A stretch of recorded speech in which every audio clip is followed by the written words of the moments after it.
ہم اس بات کی تردید کرتے ہیں کہ اس کی کسی بھی صورت ڈیل کا نتیجہ ہے۔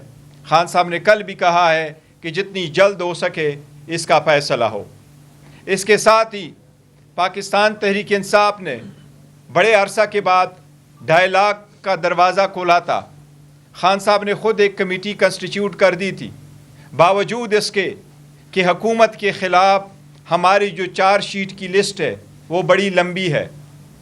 وہ چاہے اس وقت سے شروع ہو جس طریقے سے خان صاحب پہ 200 سے زیادہ کیسز بنائے گئے، اس وقت سے ہو جب ہم سے بلا لیا گیا، ہمارے بندوں کو روکا گیا، الیکشن سے روکا گیا، ہمارے جو وکٹری ہے اس کو شکست میں تبدیل کر دیا گیا، آج تک وہ کیسز کے فیصلے نہیں ہو سکے اور حکومت کے خلاف ہماری لسٹ لمبی ہے۔